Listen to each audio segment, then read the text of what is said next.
Hey, Tally. I hope you get to see this. Um, I watched most of this. I didn't watch all of it, but I really, really love this part. I am so happy that you are very dissatisfied, which, by the way, is the actual definition for complaining, by the way, which we all just remove each other. You don't have a right to complain, or complaining is only a bad thing. No one should ever complain. Complaining is whining and bitching and nagging, and this is a highly discouraged thing in our groups. It's actually toxic. It's really, really fucking bad. This thing of that we look at whatever action the thing is, and there's only a good form or a bad form of it. And in the case of complaining, it's only bad for the most part. I think complaining is critical. I think it is essential. If I'm doing something that is negatively impacting you in your life, if I'm voting to mandate a vaccine and you have a high level fear of heart problems and I'm forcing medicine inside of your body, and then I'm like, yeah, I don't care what you say. Don't stop complaining, stop your whining, just like it's fine. Yeah, no, that causes insane amounts of resentment. So I'm really, really, really, really, really, really glad that you have the balls to say this, and not mean metaphorical balls that any person can have. It takes gumption. It takes because you're showing lots of disagreement with other people, and you know that you are. That most people are looking at just not just the Nick Fuentes and Hunter Biden thing, but I remember when there were two other times this happened. I'm not saying there's probably been more, but just the ones that I'm really coming to mind is like Destiny versus Jordan Peterson. I think that was like 5 years ago now. I don't know how long, and that was like a 2 hour debate. And there's and then the other one was Anna Kapskirian and Ben Shapiro, and that was a really white pill. Like I was really black pilled for a long time until that happened. That moment happened with Ben Shapiro and Anna, but then I was really dissatisfied with the debate. I was so upset. I was so upset. So let's really quickly see how you articulate this, and we can um, see it through your eyes and use your words. And I just think too, like, I don't know. I mean, again, they wanted to all be able to come together on populist slop, and that's not that to me. That's not good across the aisle conversations. I want liberals with a who are sincere in their beliefs and will fight for their beliefs, and conservatives who are sincere in their beliefs and will fight for their beliefs. Not that everyone can come together and agree that like Israel is so bad and like the billionaire class is totally keeping us all down, man. Like that is just lowest common denominator slop as far as I'm concerned. And so I don't think there's anything impressive about the conversation. I don't think You know, okay. Oh man. So let's steel man their arguments first. Like why these conversations are good. Okay, we're seeing people because there is something that they're seeing that is actually really, really good. When it would be like seeing actual Israel that is attacking Palestine and back and forth. Those groups of people sitting next to each other having a conversation, and that would be a way more extreme example, but it's still people of different ideological bents actually sitting down face to face recording a conversation that is for public consumption. They know they're publicly being having this conversation. There is something really, really good there, that when people are going, yes, this is really good, but then we have to be able to say, okay, is it good enough?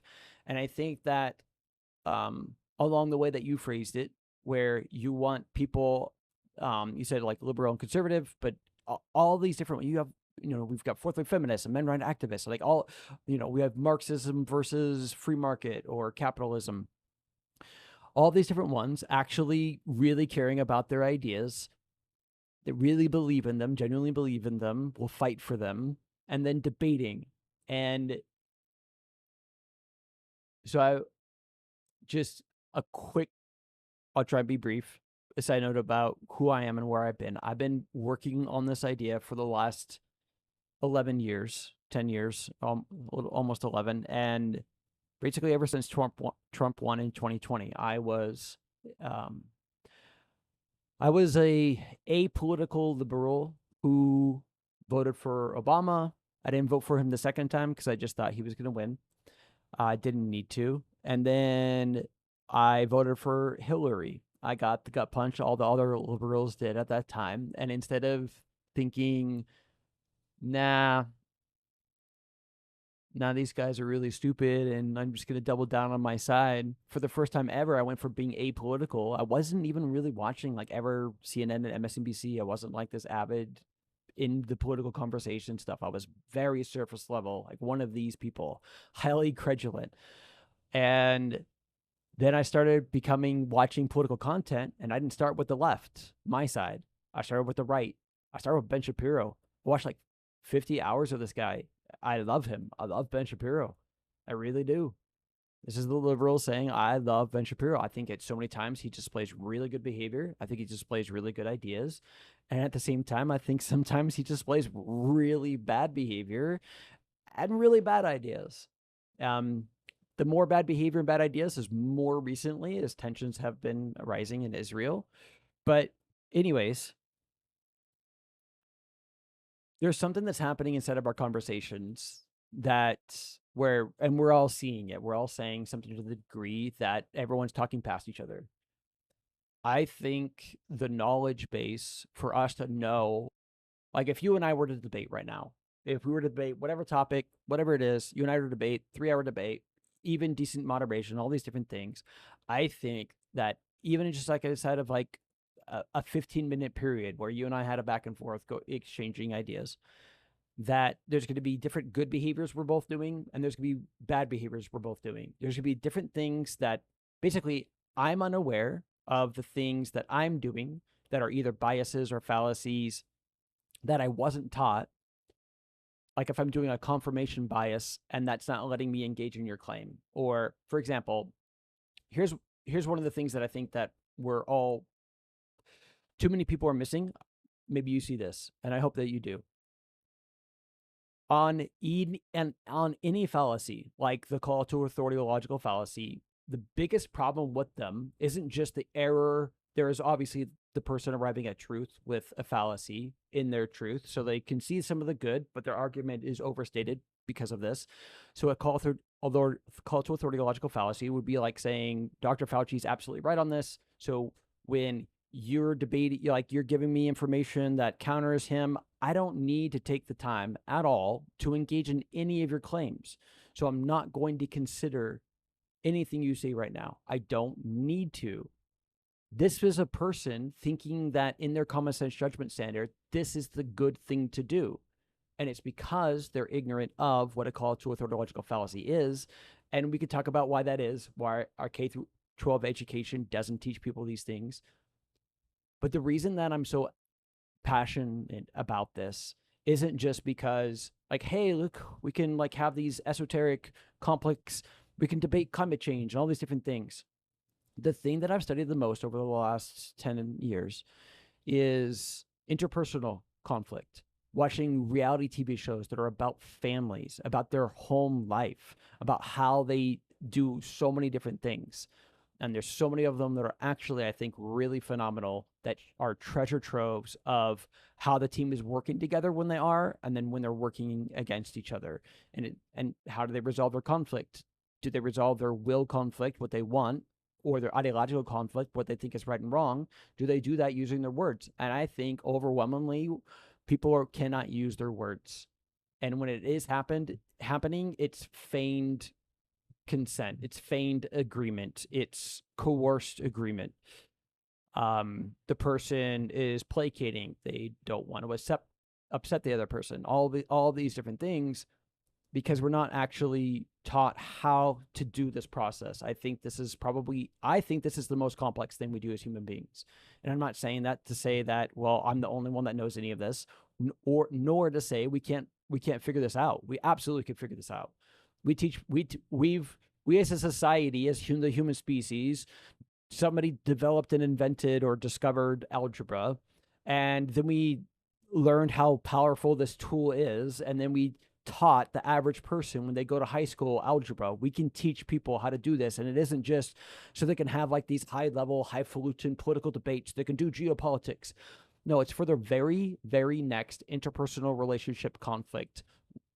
They'll know how to steelman the other person, to understand their argument really well, to stand where they're standing, to very specifically learn from each other and reach higher portions of truth.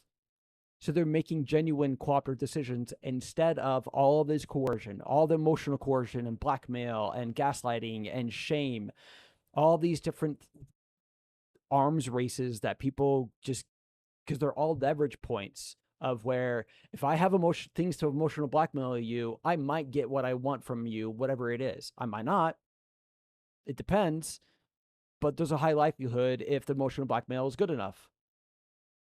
Cancel culture is public emotional blackmail, or it's worse than that. It's the nuclear option of it. It's just destroying the whole person's life. Like there's no threat. Like it's just taking whatever it is, who they are, and making them worse than they are. And some people probably deserved it, but this is not the way that we're supposed to be able to hold each other accountable.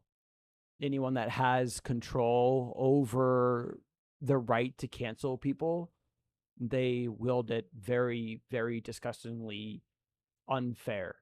And at the core of all of this, the talking past each other, the festering conflicts of will conflict, ideological conflict, all of this constantly builds this behavior and emotional economy variables of resentment and contempt.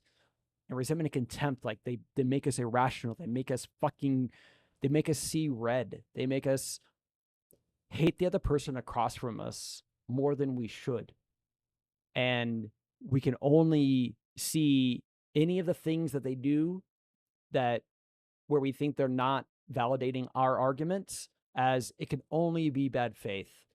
So I'll just end with this real quick, that people are constantly focused on this bad faith, good faith thing. And we do, this is a critical part of it, but it's like, it would be like going to algebra, PEMDAS, and going, we only need P.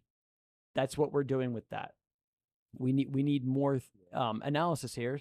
There isn't just good faith, bad faith. There's also good form, bad form. And there's obviously, there's even more complex levels of that. There's very bad form and very great form and et cetera, et cetera, et cetera, as we get better at being able to do this process of actually understanding ourselves better, understanding when we're ever, actually, hold on. Oh, I'm going to end with this one real quick. I'm so sorry. I'm so sorry. I appreciate however long you listened, and I'm so sorry. There's a tech YouTuber that I watch, Linus Tech Tips, and he has this WAN show that he has. The short of it, he does like these, he'll talk about his personal life at different times. And he talks about how him and his wife were having some sort of argument over text message. He screen grabbed the text and sent it to the AI and said, how are we not reaching a compromise here or consensus, something like this. And AI showed both of them what they were doing that wasn't letting them hear what the other person was saying. They actually used AI to do this. They both saw, oh yeah, I am doing that. They then reached a conclusion and had sex that night. Festering conflict just destroys all team environments.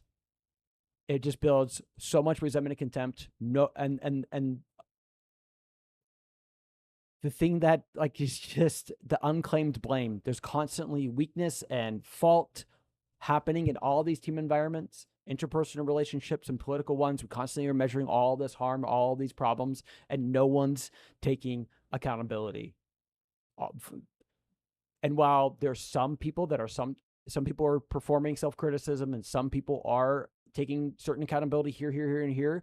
So like it's hard to like paint with the brush of like, you know, the last even 30 years or 10 years and like the whole nation and all these different places. I know I'm painting with the broad brush. There's definitely nuance that we need to see, but I think too many of the people in interpersonal relationships and inside of political, but I also do gaming as well, in all of these different areas, these team environments, where it's just high levels of people just working against each other, so much contempt, so much resentment, so much everyone isn't cooperating. we're actively spiteful and full and spite, mockery, disgust, and I mean contempt. I will end on this. I promise. Just the definition of contempt is just so fascinating to me. It is someone or something that is beneath consideration. That right there, having contempt for somebody, and I think it grows. Like there's levels in it, and as it grows, just on this axis of it growing, I will put less. So if I have more contempt for you, I will consider your complaints. I will consider your dissatisfactions. I will consider where you might be right and I might be wrong and learn from you. I will consider all of this much less. And then there's a threshold of where when the contempt is high enough, you don't have anything good there. And this is something we need to solve, and we need to solve ASAP, and we can solve it by understanding it very, very well. And we can show it in all these different team environments of the same mechanisms, patterns happening over and over and over again. So I'd love to study debate. I'd love to watch TV shows, reality TV shows. The dating ones are fucking fascinating, especially the ones recently. But yeah, I hope that you didn't feel like I was just lecturing and talking at you. I'm just trying to give you my ideas of what I see. And I absolutely, on every single one, I want to know what you see, and I want to make sure I get your consent. I understand what you're saying to where I am not misinterpreting any one of those things. And it's just, I felt like even watching this debate, some of the times there was some of that talking past each other, not hearing each other was taking place. And I think we all need to do better. I appreciate you. Thank you.